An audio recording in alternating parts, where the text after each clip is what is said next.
Hoje o custo mensal é de aproximadamente US$ 500.000, dá uns R$ 4 milhões, né?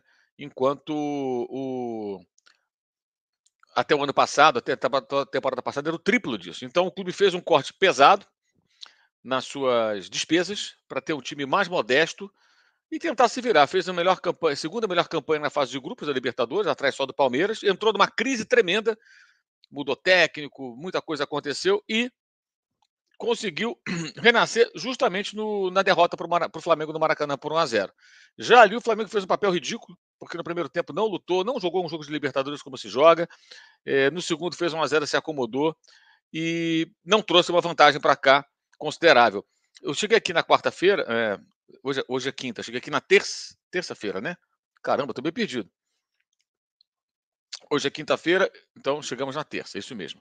E o que a gente tem percebido aqui o negócio assim, é muito claro. O Olímpia, ele se mobilizou de uma maneira impressionante para esse jogo. Sua torcida, sabe, compraram todos os ingressos, o recebimento, a entrada em campo, foi um negócio espetacular, sabe, já criando uma atmosfera. Durante o dia, os torcedores nas ruas muito otimistas, acreditando de fato que conseguiriam eh, êxito nessa investida e conseguiram. E foi uma vitória justa, a classificação foi justa, um time muito limitado, mas que fez aí o impossível praticamente, né? Aproveitando de um Flamengo que, bem, a gente vem alertando. Até tem gente que não entende, é uma coisa meio. A palavra que eu defino é o cara tem que ser muito obtuso para não entender. Quando eu falo que escolhe jogo, não significa que vai escolher sempre o jogo da Copa da Libertadores. É muito claro isso. O Flamengo vinha com um aproveitamento de mata-mata excelente, vencendo todos os jogos.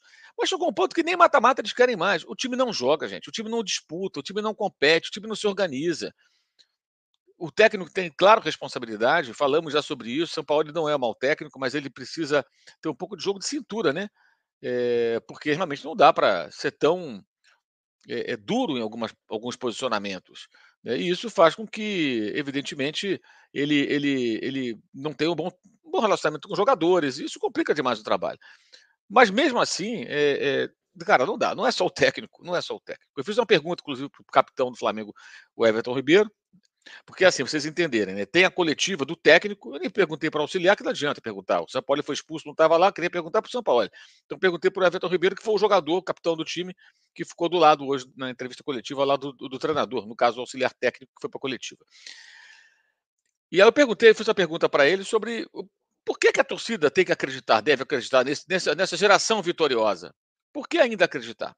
E vocês vão ver daqui a pouco, eu vou passar aqui esse trecho da coletiva. E depois eu fui para a zona mista, onde estavam lá outros repórteres, onde passam os jogadores. Demoraram uma eternidade, pararam Felipe Luiz e o goleiro Matheus Cunha. Os outros passaram direto, não falam. O Gabigol passa ali com capuz na cabeça. Na saída de campo falou para o Pedro Torre, para o Eric Faria, os repórteres da ESPN e da Globo, Sport TV, que foi um roubo. Nossa, como é que ele não fica constrangido de falar que não foi roubo nenhum, gente? Você pode reclamar do árbitro Roldan, uma escolha ou outra, uma decisão. Gente, o Olímpia é um time como o Flamengo, 3 vezes campeão da Libertadores, é um clube tradicional, tem uma torcida fantástica, vocês viram hoje, mas é um time muito modesto, até na forma de jogar. E o Flamengo conseguiu ser eliminado de uma forma assim, muito justa a eliminação. Muito. Vai falar de roubo, por favor, né? Pelo amor de Deus, né? Vamos com calma, né? E não adiantaria aquele gol que foi anulado, foi corretamente anulado, a meu ver, o Flamengo levar para os pênaltis. Que ganhasse nos pênaltis. Você acham mesmo que em algum lugar? A Copa do Brasil mesmo, tá? Volta a ficar sob risco, porque se jogar dessa maneira, pode sim perder para o Grêmio por 2 gols no Maracanã. É uma coisa vergonhosa o que a gente viu hoje. Vergonhosa. E não pode, se for para consertar, não pode ficar só nos jogadores, não pode ser só no treinador. Quer dispensar o treinador de novo, quer trocar de técnico, tudo bem. Mas troca, dane-se, mas, cara, os jogadores têm que responder por isso. Eu não entendo algumas coisas, queria até que vocês dessem opinião aqui. Eh, Você vê, por exemplo, o Gabigol, né?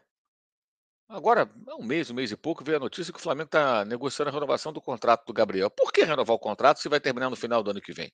Por que não esperar daqui a metade do ano que vem, quando tiver naquela fase que ele pode assinar um pré-contrato, para ver o que ele está fazendo? o que que vale, quanto deve oferecer. Ah, mas ele pode ir embora de graça. Cara, se ele receber uma proposta maravilhosa e for embora, que vá. Por que que tem que renovar agora? Por que que os jogadores têm que ficar nessa zona de conforto, cara? Por que que alguém pensa em renovar contrato com o Everton Ribeiro e Felipe Luiz? Já deu, gente. Já deu. Esses jogadores, o Ribeiro principalmente, de repente pode até jogar bem em algum outro clube, mas no Flamengo já deu, a fase já passou.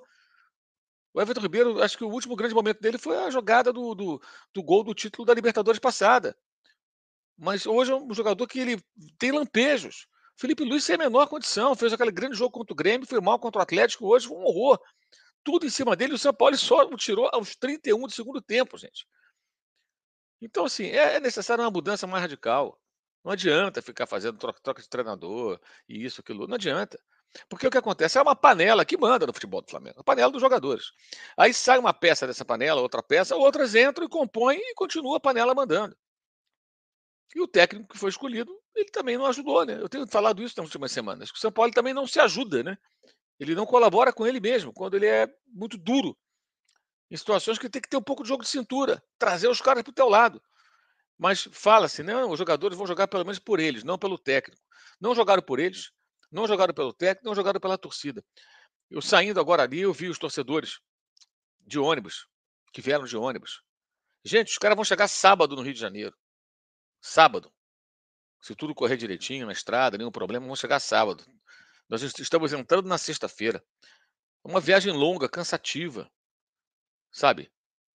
Pô, para ver isso, uma derrota, ela acontece no futebol, mas dessa maneira, 3 gols de cabeça. Outra questão, Matheus Cunha, o garoto teve ali coragem, foi dar entrevista. Mas eu tenho dito, o Matheus não é um goleiro pronto ainda para o Flamengo, ele comete alguns erros. Hoje ele falhou. Segundo gol, então, a cabeçada de longe, ele aceitou. Não é demonizar ninguém, mas assim, o Flamengo contratou o goleiro do Boca, é num jogo desse com pressão, clima de Libertadores, você tem um goleiro juvenil, com pouca experiência. O lance do terceiro gol, observem que o Flamengo reclama de uma falta que não houve, e aí a bola fica com ele, com o Matheus. O que, que ele faz? Ele rola a bola lá para o escanteio, para bater, como quem quer que bata rápido. Não, amigo, esfria o jogo. Deixa a bola no canto, joga para outro lado, sabe? Diminui essa pressão. Quer dizer, tem uma certa inocência. Muita coisa errada, muita coisa errada. E assim, de bom, aí eu até escrevi sobre isso. 3 situações. Uma, tá na cobertura é sempre legal no futebol para um jornalista, né? Eu já fui a tantas, é sempre. Assim, a gente não perde o tesão por esse tipo de cobertura, é sempre muito legal. E hoje é ótimo poder fazer isso pelo meu canal, para estar em contato depois com vocês, trazer conteúdo, é ótimo. Então a gente escolhe até alguns jogos para fazer, porque a logística inviabiliza. A live está começando super tarde, então não dá para estar em tudo quanto é jogo. Além disso, eu moro em São Paulo, o Flamengo joga no Rio, prioritariamente, né? Não sei quando sai.